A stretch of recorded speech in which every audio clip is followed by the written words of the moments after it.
Let's just get into it. One of the funniest moments of the night was Oscar De La Hoya. Well, yes, that was hilarious because as soon as he texted me that, it's easy to find that guy on YouTube being an ass out of himself and being high as hell.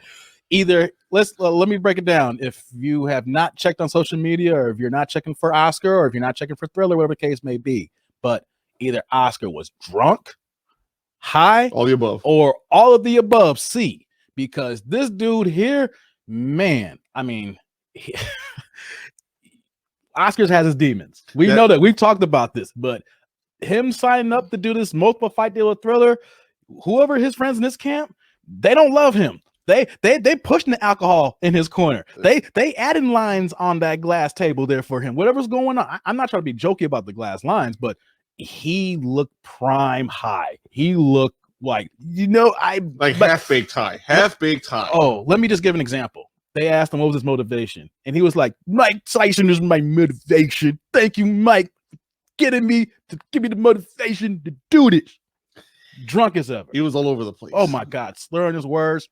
He was sweating. He had the drunk high sweat going on his forehead, and it wasn't the camera. He had the puffiness, man. He had that puffy high. He was all like cheeks and everything, just like he was red too. He was rosy red, and the way he had the glossy look in his eyes, man. I mean, at first I was laughing my butt off, and then the next part I was like, "Yo, how are you gonna be ready for this fight?" Right? But then I thought again and started seeing other videos on FightHype.com. They've been around for a hot minute, putting on great content, and like I said before, Oscar's in great freaking shape.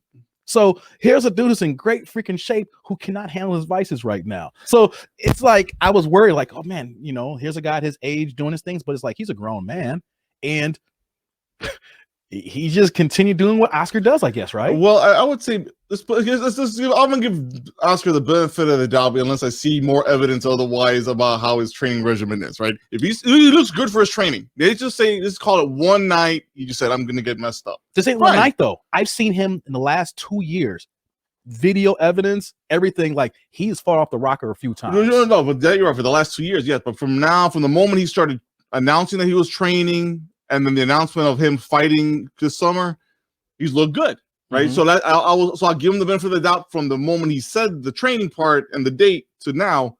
Okay, he wants that one night. That's that one night. If I don't see nothing else between now and that one night when he fights, then that's what it was to me, basically.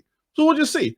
I'm hoping to some degree that he's just basically not doing this shit again. but for the one night that he did it, God bless you, my friend. You gave us some great content. You gave us a reason to talk about you today. I know, man. And so he's giving himself extra promo. I mean, even as bad as it looks with him, he's obviously not. I hate to say it like this. He's not someone who's fallen off. He's had to hit rock bottom yet because he keeps relapsing and have these issues. So hopefully he does get the help one day that he actually needs, because it's not a good look for him at this age right now, especially if he's trying to still want to fight. But let's just keep it honest. If there's a way to promote his next fight here coming up on pay-per-view in the next few months this summer, he sold it. Well, let's just put it he helped sell so many buys now, because the people in that Triller audience who they know of De La Hoya, but it's more of a young crowd, and that young crowd sees this drunk dude on the commentating table doing it in high, like whoever was on that now is buying that pay-per-view now. Yeah, I mean, I'm pretty certain that at that moment, I don't be surprised. Like, if you look at the Nielsen ratings, it was like a real peak viewership, maybe even there, just to say, hey, everybody watch this. And start clipping that shit out and put it out on YouTube and get that money, get those viewerships on YouTube. So Oscar had me rolling. I mean, at another point too, Pete Davison, comedian, actor, Saturday Night Live. Oh my God, he's funny as hell. We will see him on the next broadcast. Way it went down. Him with Ric Flair. Remember, we're old school WWE, WWF fans. WCW, NWA, Ric Flair, old school Ric Flair. So to have Ric Flair there, he was interviewing Jake Paul and all the stuff that he was saying. Snoop Dogg off his rocker, cursing and smoking. Jaleel White, aka actor, who's Urkel on Family Matters. Family Matters back in the day. Great show. Actor.